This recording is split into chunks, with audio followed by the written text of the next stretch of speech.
अगर कोई कॉमेडिक इंसान हो कि हमेशा खुश मिजाज इंसान रहता है, हंसते रहता है, कभी कभी देखो ना शायद there some pain in his life. पहली फिल्म की थी अपनी लोफर, कॉमेडी रोल किया था, तब मैं सिर्फ 21 या 22 साल की थी। Dad used to, I didn't want to act till I was like 17 or 18. I decided very late.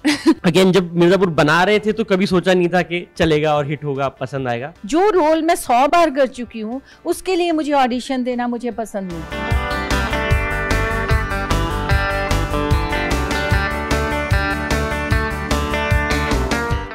से ऐसा हुआ कपिल शर्मा शो के बाद से कि लोग मुझे उसी नजर से देखने लग गए, पिंकी बुआ, वही 22-year-old hot sexy and glamorous.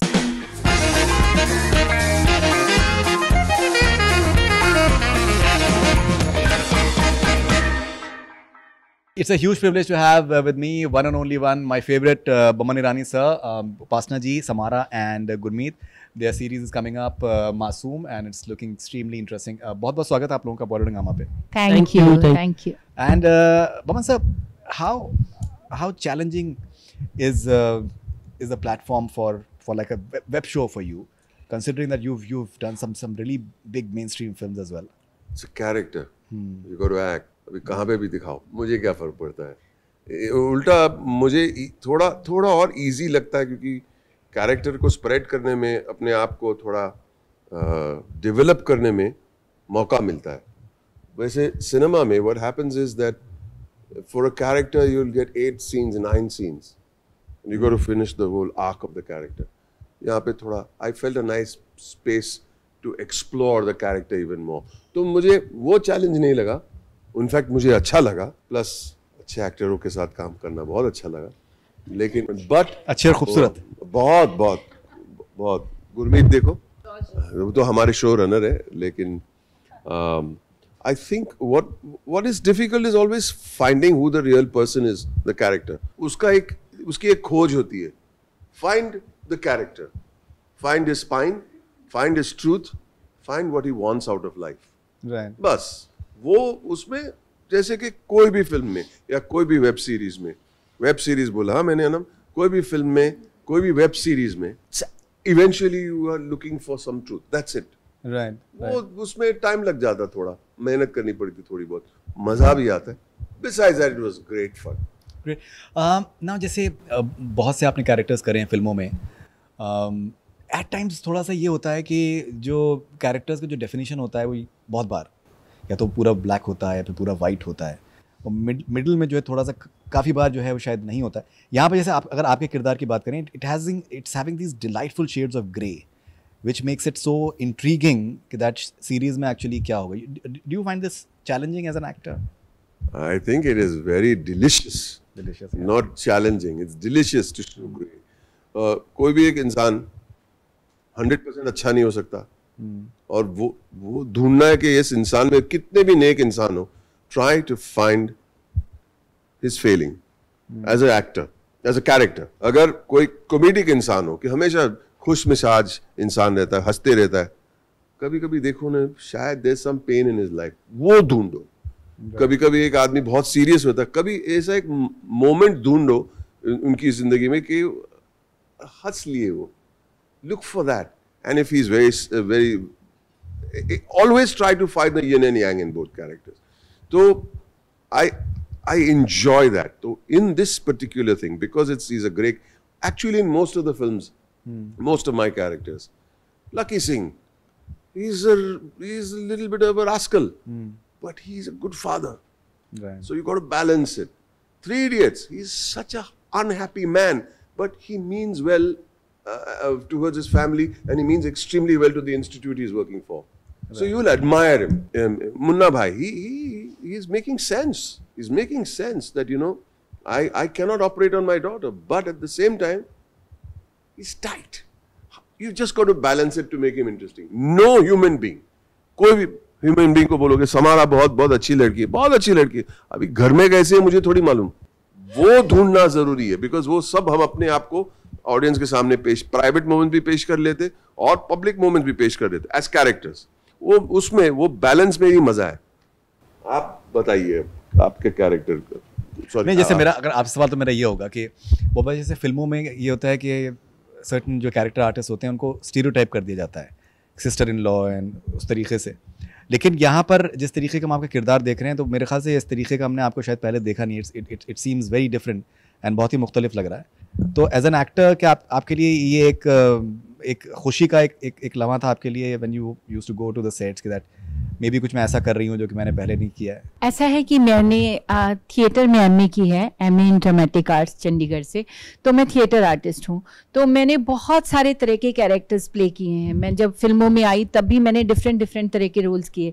तब मैं हीरोइन थी, जब मैं आई थी तो मैं 17-18 ईयर्स की थी, और मैंने उस टाइम काफ़ी इमोशनल रोल्स भी किए। फिर उसके बाद मैंने कुछ नेगेटिव रोल्स भी किए। मतलब मेरे को मैं बहुत लकी रही इस मामले में कि मुझे अलग अलग तरह के रोल्स मिले, और मैंने काफ़ी मतलब इंडिया की तकरीबन सारी लैंग्वेजेस में मैंने काम किया है, जो फिल्मों में भी। तो लेकिन कुछ टाइम से, आप बिल्कुल सही कह रहे हैं, कुछ टाइम से ऐसा हुआ कपिल शर्मा शो के बाद से कि लोग मुझे उसी नज़र से देखने लग गए, पिंकी बुआ, वही 22 year old hot sexy and glamorous. तो उनको लगता था कि हर बार उपासना सिंह अगर कर रही है तो उसको कॉमेडी करनी चाहिए, तो कौन है ये आदमी, और ऐसा। और मेरे पास सेम रोल्स, मैं हूँ और मेरे साथ 4 लोग मेरे पीछे पड़े हुए हैं, या मैं किसी के पीछे पड़ी हूँ, इस तरह के ही कैरेक्टर्स आ रहे थे। कुछ टाइम से मुझे ऐसा लगने लगा था कि अब लोग शायद ये भूल गए हैं कि मैं एक्ट्रेस हूँ और मैं डिफरेंट तरह के रोल्स कर सकती हूँ। तो जब ये रोल मुझे ऑफर हुआ तो मैं कितने टाइम से ऐसा सोच रही थी। कहते हैं ना कि जब आप कोई चीज़ के बारे में सोचते हैं तो वो होने लगता है, तो ये वैसा ही हुआ है। मैं सोच रही थी कि मैं काश मेरे को अभी ऐसा कोई रोल ऑफर हो जो एक अलग तरह का हो, जिसमें मुझे लाउड मेकअप नहीं करना पड़े, जिसमें मुझे ज़्यादा ओवर एक्टिंग नहीं करनी पड़े। तो मैं ये नहीं कहती, कॉमेडी ने मुझे बहुत कुछ दिया है और मुझे कॉमेडी करते हुए बहुत मज़ा भी आता है, क्योंकि मैं लोगों को हंसाती हूँ, मुझे बहुत अच्छा लगता है। लेकिन कुछ टाइम से हर एक्टर ये चाहता है कि वो अलग तरह का कुछ करे। तो जब मुझे इन्होंने रोल ऑफ़र किया, पहले तो मैं शॉक थी। वो पढ़ने के बाद, स्क्रिप्ट पढ़ने के बाद मुझे लगा कि ये रोल ये मुझे कैसे ऑफ़र कर रहे हैं। मतलब मैं बहुत खुश भी थी और मैं बहुत शॉक थी। तो मैंने उनको बोला कि ये रोल आप मुझे ऑफर कर रहे हैं? बोलते हाँ, लेकिन उपासना जी आपको ऑडिशन देनी पड़ेगी। तो मैं कुछ टाइम से ऑडिशन नहीं देती, क्योंकि मेरे को नहीं अच्छा लगता ऑडिशन देना। मुझे लगता है कि इतना काम मैंने किया है, जब मैं 17 साल की थी तब से कर रही हूँ, 250 फिल्में मैं कर चुकी हूँ, 40-45 सीरियल कर चुकी हूँ। फिर लोग मुझे बोलते हैं आप आके ये 4 डायलॉग बोल दीजिए, और फिर वो ऐसा भी नहीं कि या मैं बोलूँ कि मैं कोई हिस्टोरिकल कैरेक्टर प्ले कर रही हूँ कि हिस्ट्री का, कि जी मैं द्रौपदी बनी हूँ या मैं कोई ऐसी कोई स्वरूपनखा बनी हूँ, या कुछ भी जिसमें कैरेक्टर लोग समझेंगे कि वैसा आप मुझे गेटअप दें और आप मुझसे परफॉर्म करवाएं और देखें कि मैं वो कैरेक्टर में सूट करती हूँ या नहीं। जो रोल मैं 100 बार कर चुकी हूँ उसके लिए मुझे ऑडिशन देना मुझे पसंद नहीं। तो मैं हर बार मना कर देती हूँ। कोई मुझे ऑडिशन के लिए बोलता है, मैं बोलती हूँ कि आप देख लीजिए मेरी वो फिल्म, या ये देख लीजिए, आपको पता चल जाएगा मैं कैसी दिखती हूँ। आपको रोज़ तो मैं आ रही हूँ टीवी में या फिल्मों में। तो जब इन्होंने मुझे वो रोल दिया, इन्होंने बोला ऑडिशन देनी पड़ेगी, मैंने बोला कि 1 नहीं 10 ऑडिशन दूंगी, कितने भी, क्योंकि वो मुझे इतना अच्छा लिखा हुआ सीन मिला।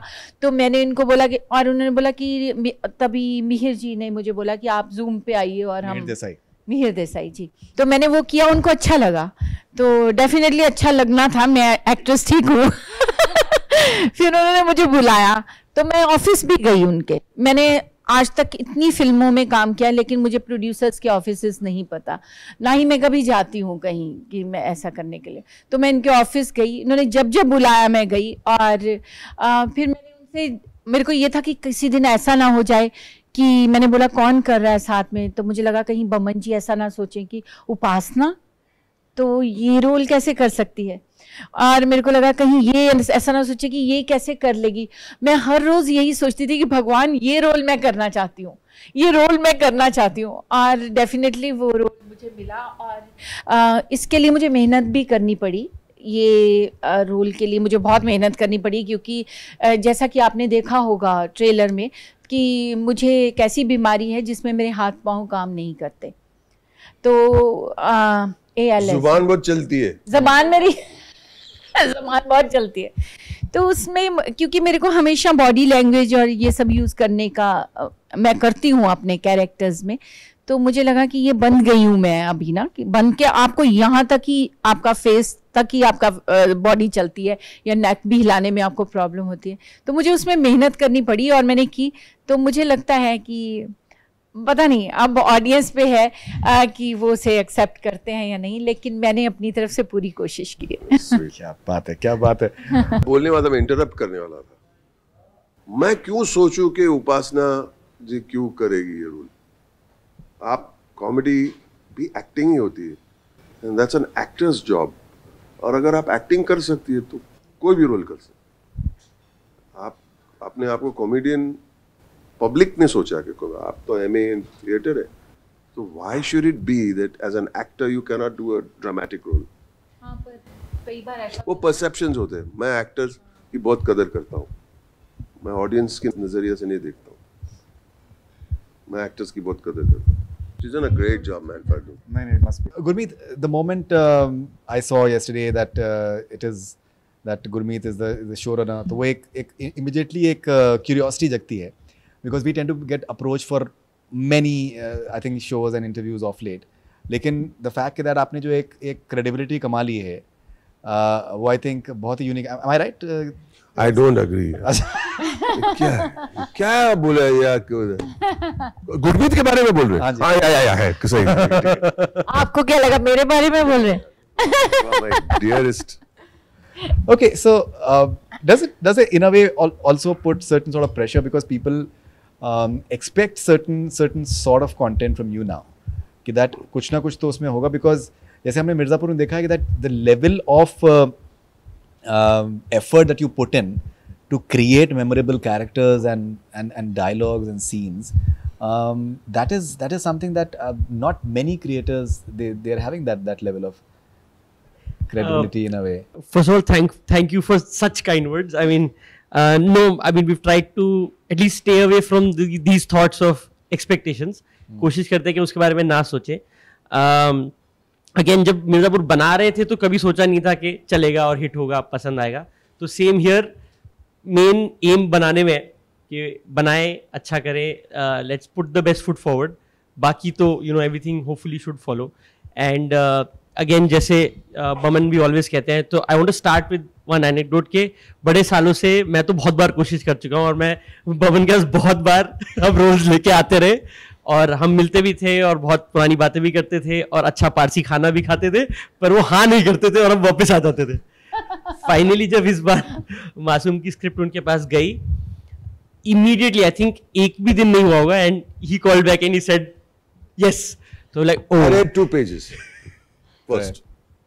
I said, "मुझे sorry, I'm interrupting because it's important to say it over here. Because I'm a believer in writing, and they picked up a great show, and it's written well. तो मैंने 2 page पढ़ा, मैं तो था भी नहीं वो 2 पेज में. I'm just saying these 2 pages are great introduction to the story through one of the lead characters and the world. I said this is very cleverly and smartly written, economically written. मैंने 2 page पढ़ा and I called him up. So let's read the episode. Can you believe it?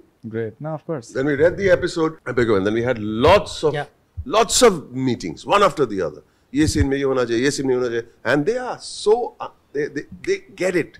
The moment you say, why not this? Say, I know where you're going with this. I said, great, we are on the same page. Problem number 2 solved. We are on the same page. And then Gurmeet is got a great sense.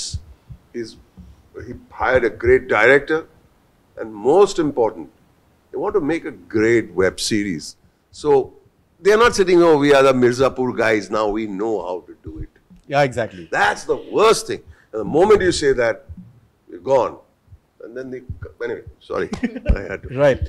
नहीं, I think वो first vote of confidence वहीं से आया कि चलो right track पे है, मजा आ रहा है. एंड अगेन थैंकफुली फिर से मिहिर के साथ काम करने का मौका मिला and he is fantastic and this show is so suited for him because again उसके अंदर he has so much poetry, he has so much music, that sense of emotion, dealing with actors, he is great with that. तो एक बार script अच्छी position पे थी तो half the battle is one. And next process again very important for any show, for any film, is the cast. तो वो process शुरू हुआ and I mean the people are in front of you, some of them aren't here, but वो सारे भी phenomenal हैं, whether it's Manjari, Akashdeep, Veer, Joban, Sarika, they just amazing. Again we are very fortunate to get very dedicated actors and hungry.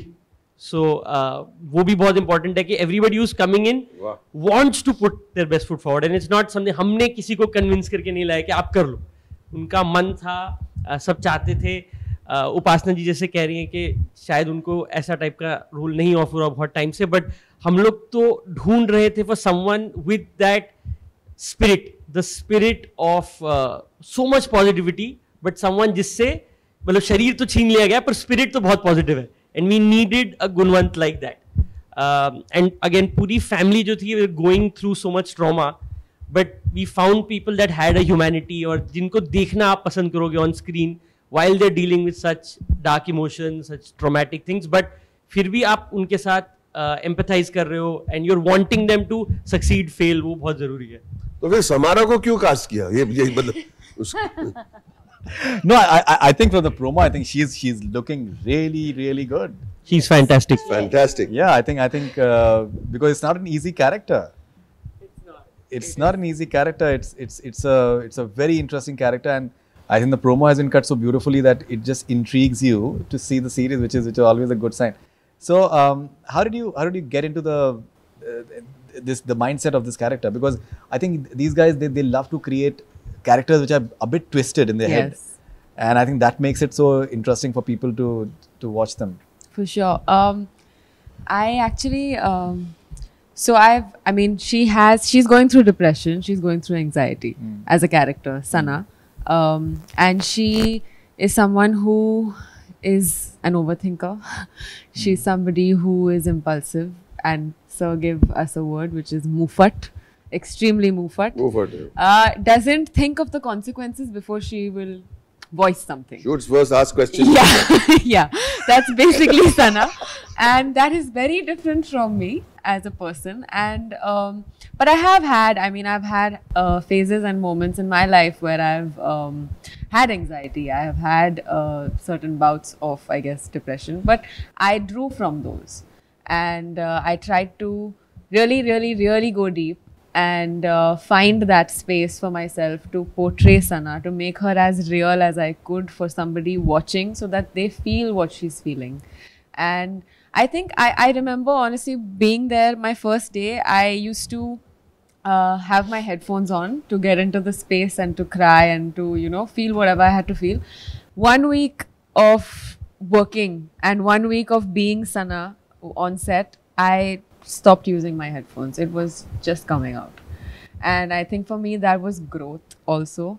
But I think also one of the things that I found difficult to do and challenging to do to play Sana was something that the writer had mentioned earlier. He said that children don't look at certain actions that look at certain things that their parents do in the past or whatever. They treat it as, okay, yeah, this is a parent, but also that parent was at some point a certain age, and they probably made those decisions and did those things at that time, which takes maturity for a child to understand. Like, why did my parent do that, or why did he take that decision, or why did she make that decision? And I understand that now as Samara, but Sana does not. That was difficult for me to do, because I had to get into the space of trying to not understand why my father is doing what he's doing. I had to do that to myself and be like, no, you know, I am going to ask questions every step of the way, because I don't get it and I want to know. So I think that is what I used to sort of play Sana, to make her as real. इतने intelligent youngsters मतलब कैसे करते हैं? मैंने room में सुबह आई, मैं क्या बोलूं, मैंने लिख के पॉइंटर्स दी, मैं लिख के दिया और बहुत अच्छी तरह पैराफ्रेज करके उन्होंने समझा दिया. मैं भी सोच रहा था मैंने ये पॉइंट नहीं बोला था, उसने ट्विस्ट करके अच्छा बोल दिया. Good job. Thank you. ये सारा क्रेडिट खुद लेना चाहते हैं. No, I'm joking. Okay, so Bhamsa, I saw Jayesh Bhai Jordar recently. I thought it's a film that did not get its due. I thought it was a very nice film. And you know, the best part about your characters is that you present your characters with a tinge of surprises जो कि आप you yourself as an actor bring to the table. Right. Even through your expressions, the way you just killing someone, it's like it's phenomenal. And वहाँ पर भी एक shades हैं, negativity के shades हैं with tinged with humor as well. Right. The first part is you understand Gujarati very well, Right. but still you have this very suave persona. But for you to pull off, and you have done it multiple times, Right. characters which are completely in the heartland. I think the biggest example is Weldon Nabba that we've discussed again Right. and again. How important is it for you to accept challenges as far as cultural inferences are concerned, pronunciations, languages are concerned? How important is it for you? Can I say something which I don't mean to sound arrogant? That's the easy part, Faridun. I find that easy because if to pick up an accent, to pick up a culture, I think I identify with people, I identify with different, but that's the easy part. To understand what this guy wants out of life is what I search for more than anything else. Because whether I speak in Gujarati or not, I don't speak that guy's Gujarati. Even if I'm playing a Parsi, I am not that guy. He's another person. Who is he and what does he want out of life? And what situation he is at this point is what I search for. But I know what you're saying. And you said, this is another suited booted Baman. So to see that guy being a little rough around the edges is a task, yeah. Yeah. But those are solvable problems. You can take care of that. What's he thinking? What's his worldview?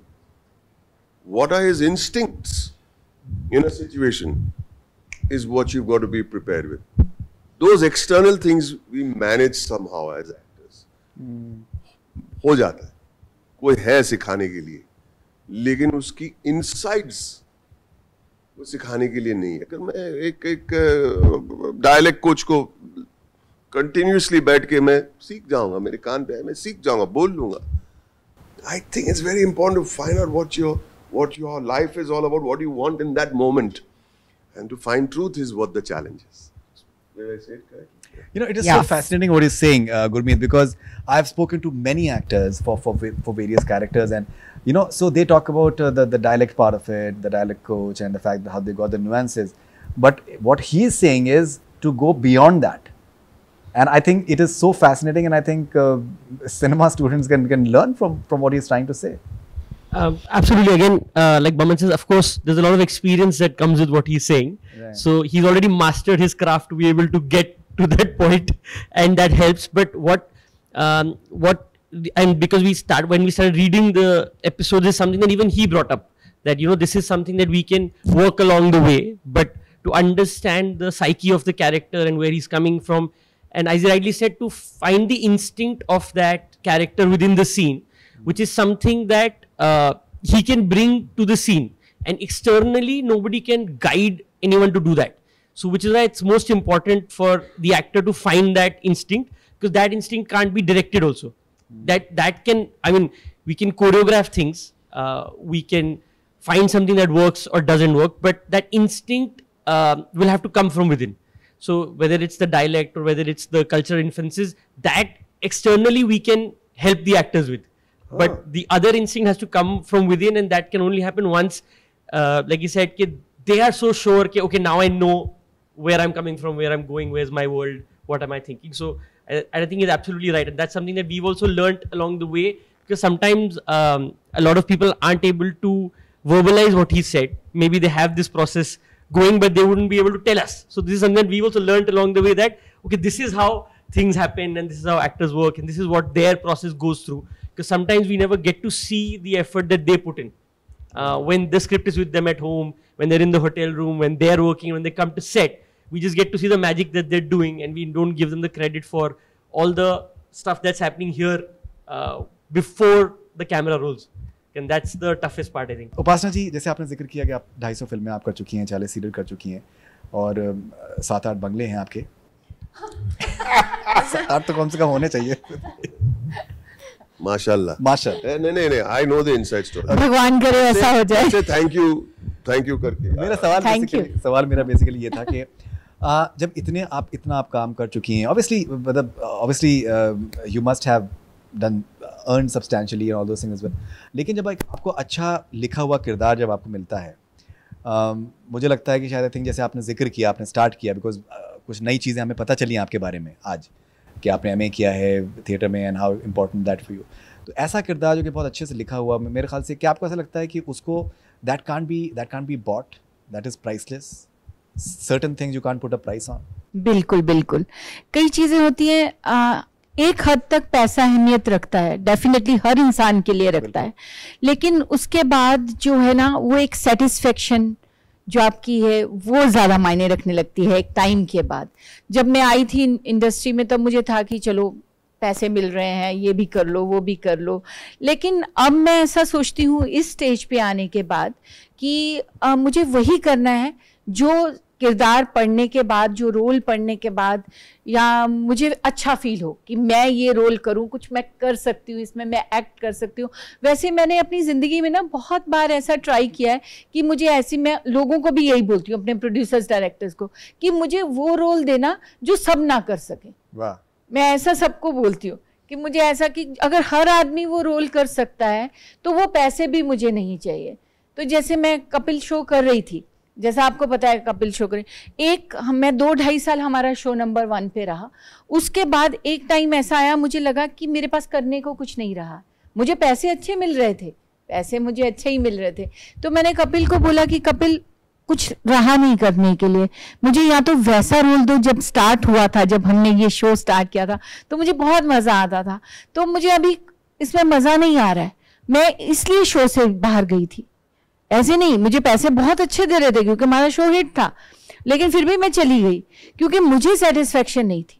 और मैं अभी भी, मैं जब उससे मेरी बात होती है, हम लोग बहुत अच्छे दोस्त हैं, अभी भी हमारी बात होती है, तो वो मैं उसको बोलती हूँ कि कुछ करने जैसा हो तो ही बुलाना, और मैं हर प्रोड्यूसर्स को ऐसे ही बोलती हूँ.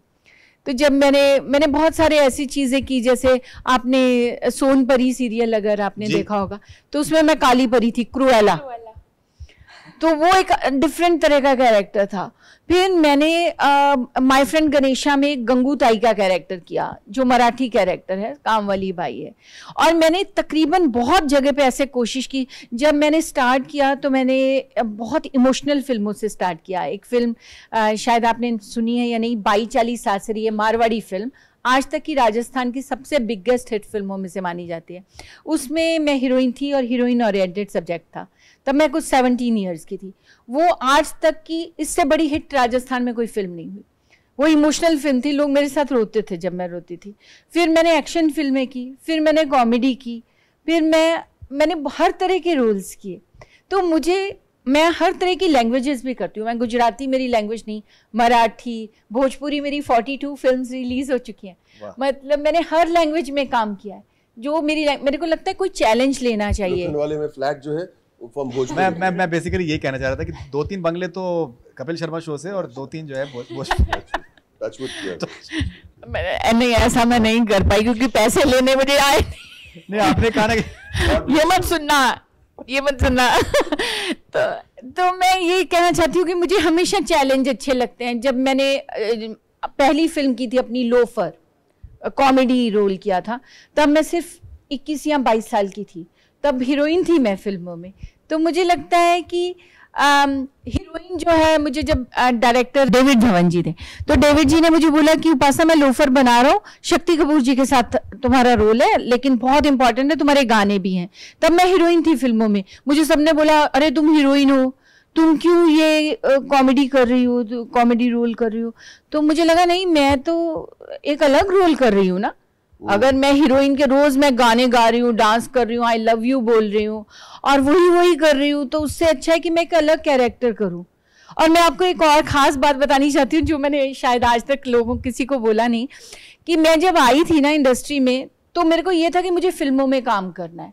मुझे ये नहीं था कि मुझे हीरोइन बनना है, क्योंकि मैं इंडस्ट्री से बिलोंग नहीं करती. मेरी जो फैमिली है उसने कभी, मेरी मम्मी ने लिपस्टिक तक नहीं लगाई थी, मतलब इतने सिंपल लोगों में से. तो मेरे को था कि मुझे फिल्मों में काम करना है. अगर उस वक्त मुझे बहन का रोल मिला होता, भाभी का रोल मिला होता या कोई भी रोल मिला होता तो मैं करती, क्योंकि मुझे पता ही नहीं था कि हीरोइन होना ज़्यादा इम्पॉर्टेंट है. फिर कि मेरे को तो लगा फिल्मों में काम करना इम्पोर्टेंट है। वो तो मेरे को अचानक भगवान की दया से मुझे पहली फिल्म में हीरोइन मिल गया, तो फिर मुझे मिलता ही चला गया, मैंने सब फिल्मों में हीरोइन के रोल किए। तो आज भी मेरी वही थिंकिंग है कि मैं अगर एक तरह का रोल कर लेती हूँ तो मैं चाहती हूँ मैं कुछ अलग करूँ, फिर कुछ अलग करूँ। कॉमेडी करना मुझे अच्छा लगता है, क्योंकि मुझे लगता है कि कॉमेडी करना सबसे ज़्यादा डिफ़िकल्ट चीज़ है। लोग बोलते हैं ना, अरे ये तो कॉमेडियन है। कई बार मेरे को बहुत अजीब लगता है जब लोग बोलते हैं ना किसी के लिए, अरे वो तो कॉमेडी करता है। एक्टर की बात करो, वो ही असली सबसे बड़ा जो है वो है एक्टर, कॉमेडियन एक्टर जो कॉमेडी करते हैं। क्योंकि आज आप देखिए जिंदगी में कितनी टेंशन है। बिल्कुल। मतलब अगर मैं आप टेंशन में है, मैं आपको एक रोने का गाना सुना दूंगी ना, या कुछ इमोशनल आपसे बात कर लूंगी कि ओ आपके साथ बहुत बुरा हुआ, तो आपके आंसू निकल आएंगे। लेकिन उसी टेंस इंसान को आप हंसा रहे हैं, वो कितना मुश्किल है। उस सिचुएशन में आप किसी को हंसा रहे हैं। तो मेरे को लगता है कि कॉमेडी सबसे डिफिकल्ट चीज़ है जो, और मुझे लगता है उनको सबसे बड़े एक्टर मानना चाहिए जो कॉमेडी करते हैं। तो कॉमेडी हर कोई नहीं कर सकता। तो लेकिन मुझे, हाँ, मेरे को अलग अलग तरह के रोल्स करना पसंद है। मैं कभी नेगेटिव करूँ तो कभी इमोशनल करूँ तो कभी कॉमेडी करूँ तो कभी फाइट्स करूँ, मुझे ये अच्छा लगता है। अरे बैटरी चेंज करो भाई। No, personally, I have a lot of respect for entertainers, and Baman sir was there. We were together in Norway a couple of years back, and Baman sir was also introduced for his comic acting as well. So, and you know, this is what we had a discussion that I think entertainers they are they're doing a huge social service as well. Okay, so Samara, now I know Baman sir's उनके जो बेटे हैं, और but I know him more because he's a very fine artist himself. Yes. You know, अब ये जो होता है कि that at times जो बच्चे होते हैं, उनके पेरेंट्स इंडस्ट्री में होते हैं, तो at times थोड़ा सा उनको harshly maybe जज किया जाता है at times, थोड़ा सा at time उनको privileges भी होती हैं, but लेकिन जो talent होता है वो मेरे ख्याल से stand out करता है.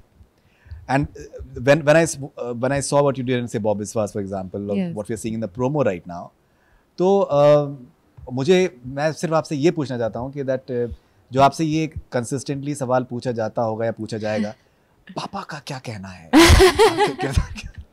तो उसका आप बमन सर ने बताया कुछ, उसका आपको कुछ आंसर नहीं because I feel that it's unfair because you know I think what you're doing, हाँ, वो अभी लिखवाया हम, अच्छा अभी लिख के आया। नहीं, but tell me. Yeah, because I feel that one should judge any actor because of his or her talent. Like, if you don't like it, say it. Yeah. But if you like it, then I think it deserves an appreciation. Of course, for sure. I think Dad used to. I didn't want to act till I was like 17 or 18. I decided very late that I wanted to get into it. Because everything that I wanted to do psychology and I studied psychology. So I was going with that. And Dad had told me when I was 4 that you're going to act. And I used to say, no, I'm not doing all this. I don't want to dance around trees and all. Because that was for the films then. So I said, I don't want to wear all this and do all this and stuff. And when I told him when I was 17, he told me, he just laughed. He laughed at me and he said, I told you, you're going to act. And I think my love for it grew when I worked as an assistant director. I did multiple things before I came to the stage of actually testing and, you know, acting. But I feel like, you know, people, honestly, what I did also, like my journey, I guess you could say, was not something that was, it was a very common journey. Like I have a lot of friends of mine who don't have families from the industry. And I learnt from them because they would go for 6 to 7 auditions a day. They would go from one place to the next and being, okay, not fit. And I used to see them go through that. And I thought to myself that if I don't start testing, I am not going to get work. I need to start somewhere.